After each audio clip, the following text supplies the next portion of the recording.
최근 서울 서희초등학교에서 초임교사 한 분이 스스로 목숨을 끊은 안타까운 사건이 발생했습니다. 오늘은 이보미 대구교사노조 위원장 모시고 추락한 교권과 앞으로 어떻게 대책을 마련할지 말씀 나눠보겠습니다. 어서 오십시오. 네. 이번 사건으로 전국의 많은 교사분들께서 분노도 하시고 현재 교사들의 위치에 대해서 여러 가지 말씀을 쏟아내고 계신데 그 내용들이 대부분 교육 현장에서 느꼈던 비참함을 토로하시는 거에 가깝습니다. 이런 말들이 나온 이유 어떤 것이라고 보십니까? 네. 지난 19일에 서울 서희초의 선생님 사건을 계기로 대구에서도 그 추모 공간이 마련되었고 20일부터 현재까지 한 1,000명 넘는 분들께서 추모를 다녀가셨습니다. 그중에는 시민분들도 계시고 또 이런 동료 교사의 슬픔을 애도하는 분들도 계셨고요. 또 퇴직하신 선배 교사들부터 많은 분들이 정말 이 사안을 안타까워하셨는데요. 제 생각에는 이러한 안타까운 죽음이 무엇 때문인지 좀 알고 싶어하는 그런 분들도 계시지만 대부분 이게 남의 일이 아니라는 생각과 또 공교육의 이러한 현실이 안타깝다라는 생각에서 다시는 이런 일이 일어나지 않았으면 좋겠다라는 그런 애도의 물결이었던 것 같습니다. 네. 그런데 진행되는 말씀들의 내용을 보면 어떻게 이런 일이 일어날 수 있을까라는 충격적인 예상치 못했다는 얘기가 아니라 어쩌면 언젠가는 일어날 거라고 내일이 될 수도 있었다고 말씀하시는 분들도 꽤 계신 것 같은데요. 이 이유를 주로 1차적으로 아마 이런 이유였을 것이라고 현장에 계시는 교사분들께서 많이 미루어 짐작한데 말씀하시는 내용이 이 학부모의 민원이 아마 원인이었을 것이다. 요즘 현장에서 당하는 학부모의 민원의 정도는 정말 일반적인 사람들의 상상을 초월하는 정도다. 이런 얘기를 하시는 것 같습니다. 교육 현장에 계시면서 경험하신 학부모의 민원 실제 상황 어떻습니까? 네. 최근 언론에 그 고인이 되신 선생님의 일기장이 공개가 되었는데요. 그 내용에 따르면 많은 일들이 있었겠지만 최근에 밀려드는 업무와 또 학생 문제로 인해서 학부모 민원이 많아서 좀 힘들어했다라는 그런 진술이 있습니다. 그리고 동료 교사들의 진술도 고인이 되신 분이 그 학부모 민원으로 인해서 상당히 힘들어했다라는 제보들이 잇따라서 들어오는 상황이고요. 그래서 언론에 보도된 것처럼 최근에는 과거에도 학부모 민원은 있어 왔지만 최근에 특히나 조금 더 심각한 어떤 민원에 노출되고 있는 것으로 많은 교사들이 제보하고 있습니다. 네. 예를 들어서 학급 내 어떤 학교 폭력이라고 할 수 있는 학생 간의 사소한 다툼이라도 저희들은 이제 신고를 무조건 의무화하게 되어 있고 또 이러한 까닭으로 학부모님들이 굉장히 예민하게 반응하실 수밖에 없고요. 그러한 1차적인 민원을 오롯이 담임교사나 또 담당 교사들이 감당을 해야 하는 그런 상황입니다. 네, 그리고 다른 민원도 종류가 아주 많겠지만 선생님께 이제 사소한 부탁들도 24시간 연결되어 있는 존재이다 보니 저희들이 카카오톡이나 학생을 관리하는 학급 어플 같은 것들을 통해서 그러한 민원들을 수시로 받고 있는 상황입니다. 네.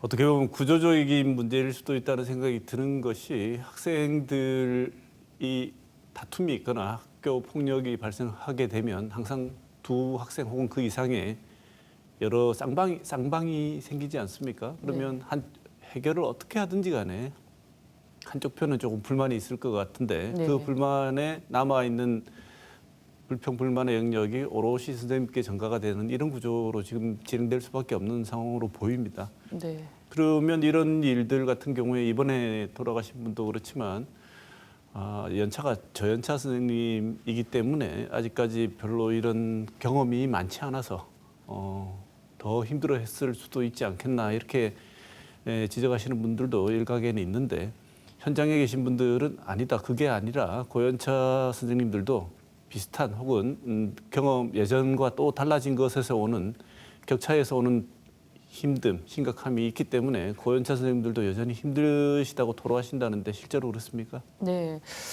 지금 이 사안은 저연차 선생님의 안타까운 사연이었지만 최근에는 정말 경력이 많으신 20년 차 이상의 우리 선배 선생님들도 최근에 겪고 있는 이 교권 침해가 너무 심각하고 버틸 수 없는 정도로 이야기를 하십니다. 학생에게 일단 쌍욕을 듣는 것은 기본이고요. 또 학생이 뭐 수업을 방해하는 행위를 하더라도 선생님들이 어떤 지도를 하거나 누워있는 아이를 일으켜 세우는 것도 선생님을 신고하겠다라고 아이들이 이야기를 할 정도니까 어떤 문제 행동을 하는 아이들을 뭐 일시적으로 어떻게 좀 진정시킨다든지 어떤 지도할 수 있는 그런 방안조차 아동학대 신고가 두려워서 속수무책으로 선생님들이 그냥 지켜볼 수밖에 없는 상황이라고들 하십니다. 네. 네, 지금 연차 고연차 선생님들도 그런 상황이시면 20년, 30년 하신 선생님들 그런 어떤 뭐 신고도 물론 힘든 일이겠지만 정서적으로 굉장히 힘드실 것 같아요. 네. 왜냐하면 20년 전에 초임 교사로 교단에 처음 섰을 때 그때 상황은 이렇지 않았거든요. 그런데 내가 과연 어떤 존재인가라는 질문을 하실 것 같은데 그런 정서적인 어떤 고통이 지금 교단을 떠나게 하는 현상으로 이어지는 건 아닌가요? 네, 실제로 젊은 선생님들 사이에서는 교직 탈출은 지능순이라는 말까지 나올 정도로 이직에 대해서 심각하게 고민하시고 실제로 이직하는 비율도 최근에 많이 늘어난 것으로 알고 있습니다. 그리고 뭐 명예퇴직을 조금 앞당기시는 분들도 늘어나고 있고요. 이러한 어떤 사회적으로 교권이 추락하고 교육 현장에서 교사의 역할이나 어떤 권한이 너무 부재함으로써 발생하는 여러 가지 교육 문제들이 선생님의 어떤 무력감을 가속화시키고 또 공교육 현장을 조금 많이 위축시킨다라고 저는 보고 있습니다. 네. 대구 교사노조에 혹시 보고된 이런 사례들 정말 충격적이다. 이거는 좀 알려야 되겠다 싶은 사안이 있으면 말씀을 좀 해주시죠. 네, 뭐 선생님의 머리채를 잡는 사안도 있었고요. 뭐 선생님 배를 발로 차고 뭐 주먹으로 팔을 때리고 또 뭐 선생님 앞에서 이제 선생님을 신고하겠다고 당당하게 이야기를 하거나 교실에서 어떤 수업을 방해하는 행위들 사소한 것부터 이제 심각한 사례들까지 선생님이 그동안 겪었던 어떤 충격들은 아주 지금도 이어지고 있는 상황이고 또 그것뿐만이 아니라 학생에 대한 폭력뿐만 아니라 이제 학부모님의 어떤 민원으로 인해서 정신적 충격으로 정말 밖에 외출해서 비슷한 연령대의 어떤 모습의 사람을 만나는 것조차 이제 불안해하시는 선생님들까지 저희가 입수한 사례들은 너무나도 다양했습니다. 근데 이러한 상황에서 교사들이 보호받고 있다라고 생각하는 분은 한 분도 없었습니다. 그냥 개인이 온전히 송사를 다 감당해야 했고요. 개인이 정신과 진료를 받아야 했고요. 또 그 이후에 각종 이제 학부모님의 인권위 제소, 또 교육청 민원, 또 학교에 대한 어떤 협박까지 그 모든 과정에서 선생님들은 지칠 대로 지쳐 보이셨습니다. 네. 지금 한 사례만 제가 들어도 제일 걱정되는 게 학생한테 맞으면 그 다음날 교단에 서는 게 저는 신경줄이 강한 사람이 아니라서 그런지 저는 안 될 것 같은데 그걸 이기고 어쩌면 마음을 진정하거나 준비할 수 있는 시간을 학교에서 주는가요? 네, 실제로 교권 침해가 발생하면 학교장 권한으로 특별휴가 5일을 부여할 수 있고요. 또 추가로 공무상 병가 6일 이내로 학교장이 허가할 수가 있습니다. 그러한 상황에서 선생님이 교권 침해를 인정받기 위한 교권보호위원회를 여시기도 하고 또 그 교권보호위원회가 사실상 여는 것이 상당히 또 부담이 되는 일이거든요. 저희가 조사한 자료에 따르면 3분의 2의 대구 선생님들이 교권 침해를 경험했지만 또 그 침해 당한 선생님의 3분의 2 이상은 교권 침해를 열지 않았다라고 응답하셨어요. 그 이유에 대해서 1순위가 학부모와 학생과의 관계 악화를 우려해서 또 있었고 또 공동 1위로 또 교권 침해로 인정받지 못할까 봐라는 그런 답변들도 있었습니다. 네. 그래도 다른 지역에 비해서 우리 대구 지역은 선생님에 대한 예의라든지 존중이 다른 지역보다는 많이 살아있는 지역이라고 생각했는데 전혀 우리 지역도 그런 상황이 아닌 것 같은데요. 네. 이 학부모들의 방금 말씀하신 것처럼 이 교사분들이 힘들어하시는 중요한 원인 중에 하나가 학부모들의 악성 민원이라고 말씀을 하셨는데 악성 민원이나 학생들에게 직접적인 위협을 당했을 때 왜 예. 선생님들이 아무런 대처도 할 수 없나요? 일단은 아동학대로 보복 신고가 많기 때문이라고 저도 생각을 하고 있고요. 1년 동안 학생을 가르쳐야 하는 그 담임 교사들의 특성상 어떤 교권 침해를 당하더라도 참는 이유 중에 학부모님께서 학생의 가방에 녹음기를 넣어서 보내시거나 또 어떤 증거를 수집해서 교사를 언제든지 아동학대로 신고할 수 있다라는 생각 때문에라도 선생님들이 이러한 일을 좀 참게 되는 이유인 것 같습니다. 그래서 현재 법으로는 아동학대를 의심만으로도 신고할 수 있고 신고하지 않으면 1천만 원 이하의 과태료가 부과되는 부분이기 때문에 학교에서도 이러한 아동학대를 우리 자녀가 당했다라는 민원에 그냥 놓고 볼 수만 없는 상황이고요. 교사를 실제로 신고하는 그런 학교들도 나오고 있습니다. 네.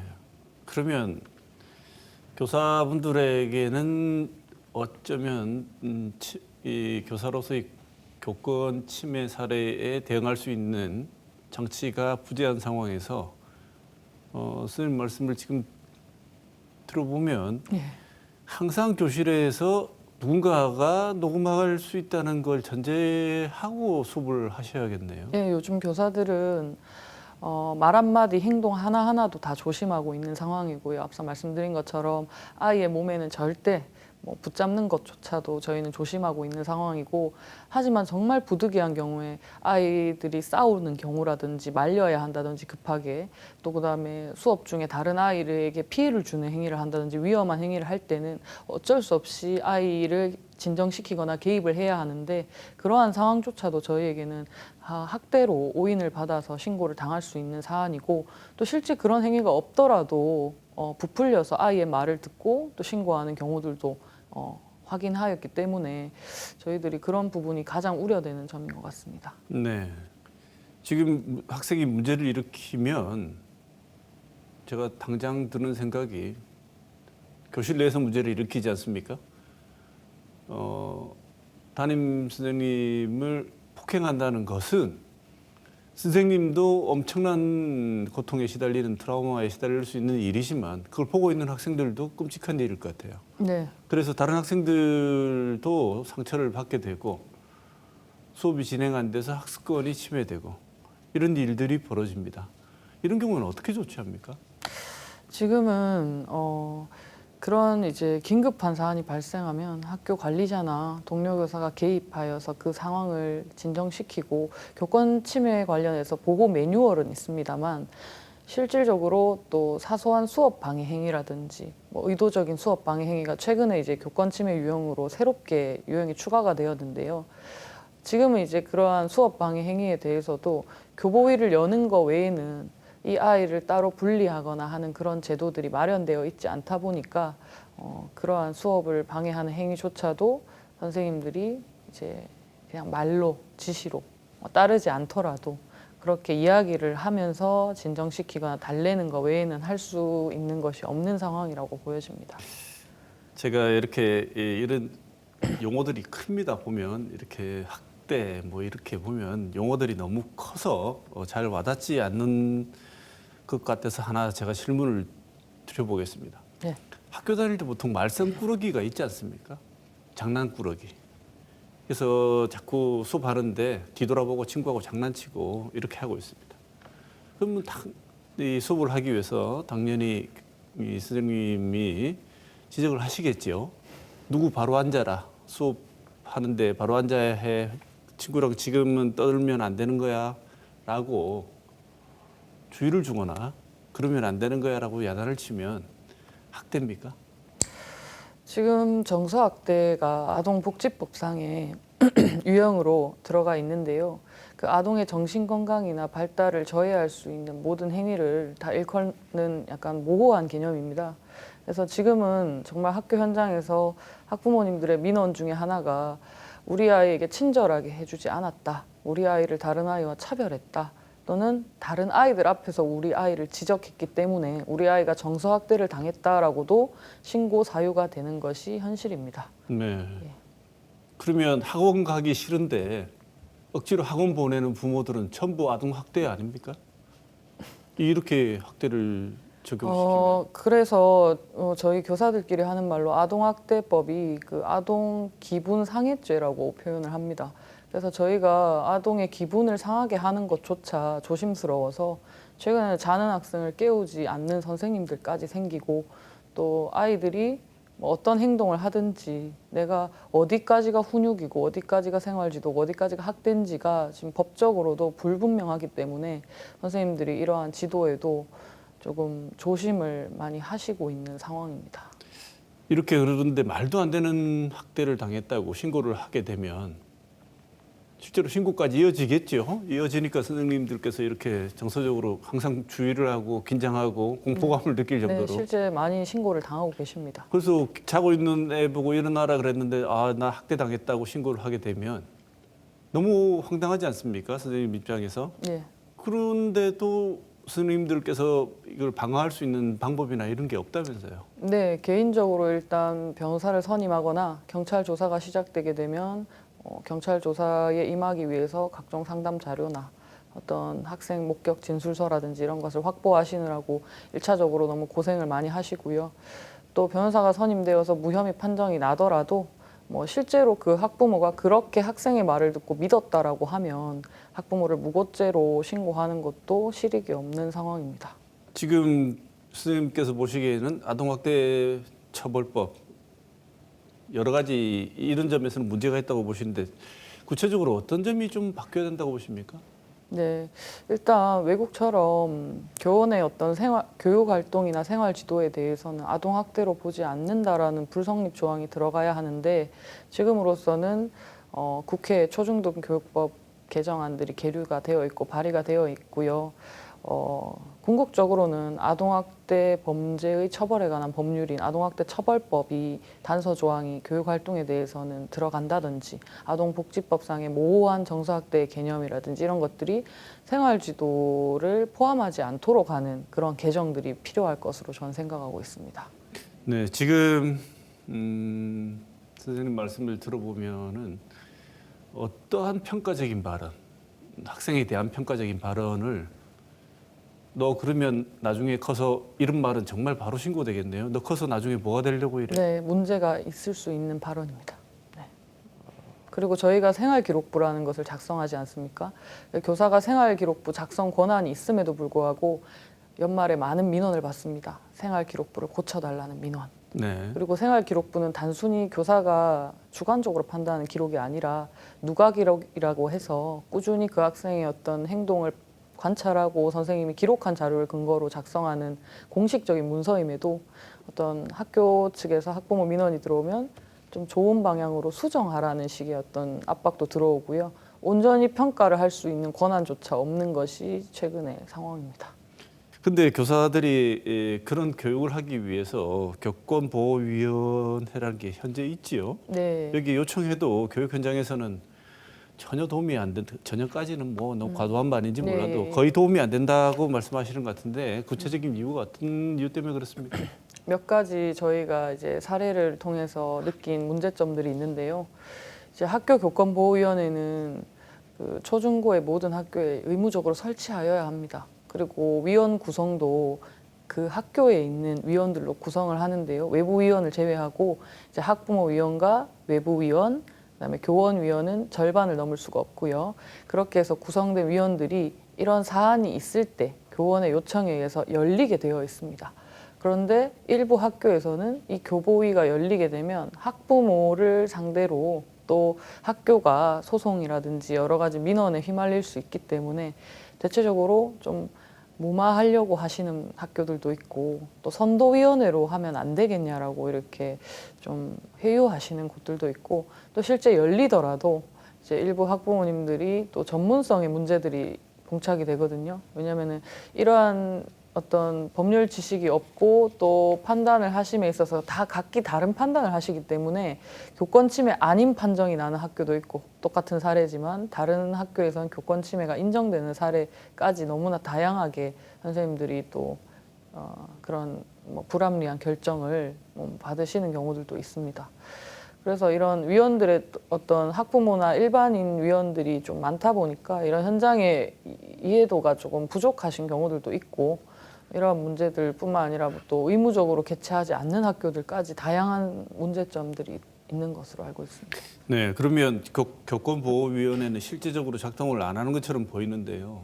지금 상황에서는 어떤 방식이든 교사들을 지켜낼 수 있는 교사들의 권리를 신장하자는 문제가 아니고요. 이것은 정상적인 교육이 이루어질 수 있는 정도까지 교사들을 보호할 수 있는 장치는 마련해야 된다는 요구 같은데 이 요구를 관철하려는 구체적인 방안 같은 거 준비하고 계신 게 있습니까? 네, 일단 국회 차원에서 입법을 통해서 해결할 수 있는 문제들이 있고요.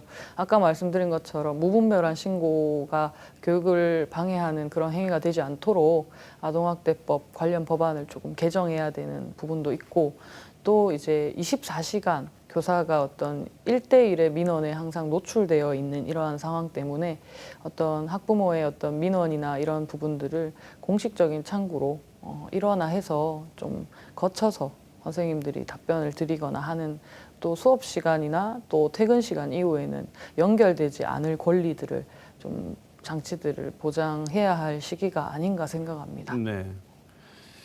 지금 이런 문제들이 나오자마자 여당, 정부에서 원인으로 지목한 것 중에 하나가 학생인권 조례가 있습니다. 대구 교육청 학생인권 조례 있습니까? 없습니다. 네. 우리 지역은 학생인권 조례가 문제가 돼서 그렇지는 않겠군요. 근데 선생님 보시기에 교권 붕괴의 한 원인, 뭐 전부 다 이것으로 돌리는 것은 아니지만 한 원인으로 지목을 하고 있는데 어떻게 보시는지요? 학생인권 조례와 교권 붕괴의 관련성에 대해서? 네. 과거에는 학생 인권이 너무 낮았기 때문에 어떤 그런 인권을 신장하기 위한 노력의 일환으로 각 지역에서 학생 인권 조례가 제정된 것으로 알고 있는데요. 이 학생 인권 조례에 의해서 그 몇몇 지역에서는 그 학생 인권 센터라는 것이 있습니다. 교육청 산하에. 네. 그러한 이제 인권 침해 신고가 접수가 되면 또 인권 센터에서 조사관이 나와서 그 교사의 학생 인권 침해 행위에 대해서 이제 전수 조사를 하기도 하고 또 아동학대보다 훨씬 더 넓은 범위로 그 인권 침해를 해석하는 경우들이 있기 때문에 학대 침해의 어떤 무죄 무혐의 여부와 관계없이 또 징계 대상이 되기도 하는 등 선생님들이 그런 인권 조례로 인한 어떤 일부의 피해들도 있는 것으로 알고 있는데요. 사실 인권 조례 자체가 문제라기보다는 어떤 학생의 인권과 교사의 인권이 대척되는 개념이 아니다 보니까 양측이 서로 합리적으로 인권을 보장받으면서 학교 현장이 정상적으로 기능할 수 있는 그런 다양한 고민들이 필요한 것 같습니다. 네. 정말 뭐라고 말씀을 드려야 될지 모르겠습니다. 저는 네. 현장에서 아직 대학은 그런 정도까지 무너지지 않아서 다행이라고 말해야 되는 이 현실이 참 씁쓸한데요. 네. 마지막으로 현재 무너진 교권 이렇게 좀 당장 급한 대로라도 이렇게 좀 했으면 선생님들의 고충이 좀 덜어지지 않을까 생각하시는 내용이 있으면 마지막 말씀으로 듣고 오늘 마쳐야 될 것 같습니다. 네, 선생님들이 그 기본적인 인권 좀 지켜달라라는 말씀들을 많이 하십니다. 그 교권이 무너지면 교사 한 사람의 인권만 무너지는 것이 아니라 그 교실에 있는 다른 많은 학생들에게도 그 피해가 고스란히 가고 있는 상황입니다. 그렇기 때문에 이 선생님 한 분의 역할이 정말 많은 학생에게 큰 영향력을 미치거든요. 그래서 무분별한 신고로부터 좀 보호해 주시고 정말 정상적으로 아이들 가르칠 수 있는 환경 만들어 주시고 또 저희가 24시간 연결되어 있는 어떤 이런 사소한 것들을 교사들을 정말 갉아먹는 이런 민원들로부터 조금 보호할 수 있는 창구를 마련해 주시고 제도적으로 보완해 주시면 너무나도 선생님들이 그 힘을 바탕으로 아이들을 더 잘 가르칠 수 있는 에너지가 생길 것입니다. 네. 오늘 토크와이드 무너진 교권 위기의 교실 현장을 이보미 대구 교사노조 위원장 모시고 말씀 들어봤습니다. 오늘 말씀 주신 이보미 위원장님 고맙습니다. 네, 감사합니다.